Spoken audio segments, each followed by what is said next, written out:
Hello hi film lovers. Young tiger NTR నటించిన దేవర movie Telugu రాష్ట్రాల్లో మంచి వసూలుతో దూసుకుపోతుంది. అయితే ఇప్పటికి 70 కోట్ల వరకు షేర్ కలెక్షన్స్ అందించిన ఈ చిత్రం తెలుగు రాష్ట్రాల్లో మంచి వసూలు చేస్తున్నట్టు తెలుస్తుంది. అయితే అలాగే వరల్డ్ వైడ్ గా 240 కోట్ల గ్రాస్ కలెక్షన్ సాధించినట్లు మేకర్స్ ఇప్పటికే ప్రకటించారు. అయితే మూడో రోజైన ఆదివారం కూడా దేవర సాలిడ్ కలెక్షన్ అందుకోవడం గ్యారంటీ అని ట్రేడ్ పండితులు భావిస్తున్నారు.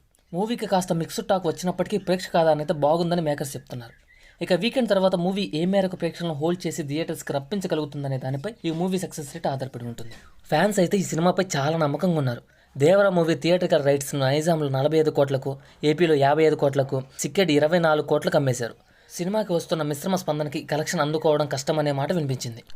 అయితే ఇప్పుడు దేవర మూవీపై కొత్త ప్రచారం తెరపైకి వచ్చింది. తెలుగు రాష్ట్రాలు టికెట్ ధరలు పెంచుకోవడానికి 2 రాష్ట్రాల ప్రభుత్వాలు మేకర్స్కి అనుమతి ఇచ్చారు. మొదటి 10 రోజుల పాటు టికెట్ ధరలు అదనంగా అమ్ముకునే వెసులుబాటు లభించింది. దీనితో పాటు అదనపు షోలకు అనుమతి లభించింది. అయితే నైజాంలో ఇప్పుడు కొత్త పద్ధతి ఫాలో అవుతున్నారట. థియేటర్స్లో ఒక్కో షోను ఒక్కొక్కరికి ఇచ్చేస్తున్నారట. కావాల్సిన వారికి స్పెషల్గా ఒక ధర ఫిక్స్ చేసి షోలు అమ్మేస్తున్నారట. అందులో టికెట్ ధరలు 1000 నుంచి 2000 వరకు అమ్ముతున్నారని ప్రచారం నడుస్తుంది.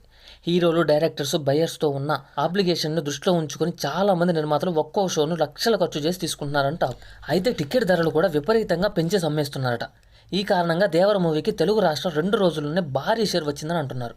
నిజానికి గతంలో గుంటూరు కారం సినిమా నైజాంలో 42 కోట్లకు అమ్మారు. అయితే మూవీకి ఫ్లాప్ టాక్ రావడంతో భారీగా నష్టాలు వచ్చాయి. ఇప్పుడు దేవరకు కూడా అదే పరిస్థితి ఉండవచ్చని ప్రచారం నడుస్తుంది. 3-4 రోజుల్లోనే Devara cinema break even collection almost వచ్చేస్తున్నాయని మాట వినిపిస్తుంది. నైజాంలో ఈ కొత్త విధానం వలన థియేటర్ రైట్స్ 42 కోట్లైనా ఈజీగా కలెక్ట్ అయిపోతాయని అంటున్నారు. అయితే భవిష్యత్తులో పాన్ ఇండియా సినిమాలు నైజాం రైట్స్ 60 నుండి 70 కోట్లకు వెళ్ళినా ఆశ్చర్యపోవాల్సిన అవసరం లేదనే టాక్ సోషల్ మీడియాలో నడుస్తుంది.